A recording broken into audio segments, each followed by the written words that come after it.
भारत सरकार ने ईरान में अपने राजदूत को बदल दिया है। विदेश मंत्रालय ने 2002 बैच के भारतीय विदेश सेवा अधिकारी विश्वेश नेगी को इस्लामिक रिपब्लिक ऑफ ईरान में भारत का अगला राजदूत नियुक्त किया है।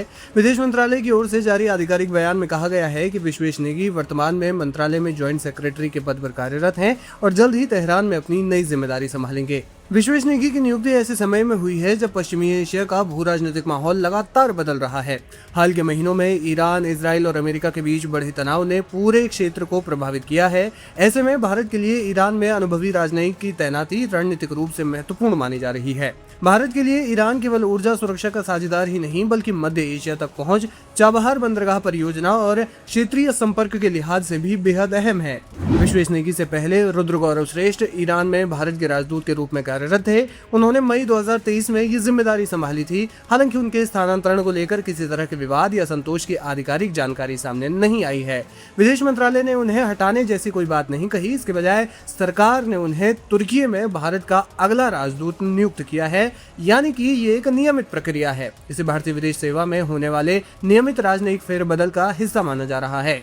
भारतीय विदेश सेवा में अधिकारियों का समय समय पर अलग अलग देशों में स्थानांतरण सामान्य प्रक्रिया है। आमतौर पर राजदूतों का कार्यकाल 2 से 4 वर्षों के बीच होता है, जिसके बाद उन्हें नई जिम्मेदारियां दी जाती हैं। ऐसे में रुद्र गौरव श्रेष्ठ का तुर्की जाना और उनकी जगह विश्वेश नेगी की नियुक्ति को भी इसी नियमित प्रक्रिया का हिस्सा माना जा रहा है। ईरान में भारत के राजदूतों की हालिया सूची पर नजर डालें तो 2015 से 2019 तक सौरभ कुमार ने ये जिम्मेदारी निभाई। इसके बाद 2019 से 2023 तक गड्डम धर्मेंद्र ईरान में भारत के राजदूत रहे।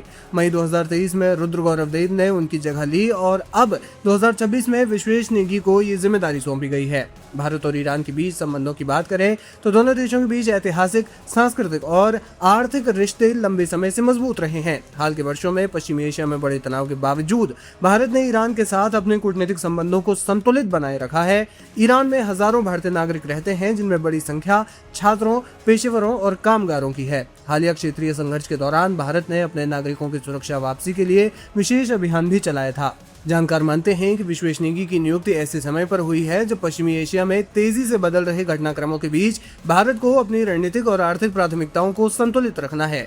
चाबहार बंदरगाह, अंतर्राष्ट्रीय उत्तर दक्षिण परिवहन गलियारा यानी INSTC, ऊर्जा सहयोग और क्षेत्रीय सुरक्षा जैसे मुद्दों पर भारत और ईरान के बीच लगातार संवाद जारी है। ऐसे में नए राजदूत की भूमिका दोनों देशों के द्विपक्षीय संबंधों को आगे बढ़ाने और बदलते भू राजनीतिक माहौल में भारत के हितों की रक्षा करने के लिहाज से महत्वपूर्ण मानी जा रही है।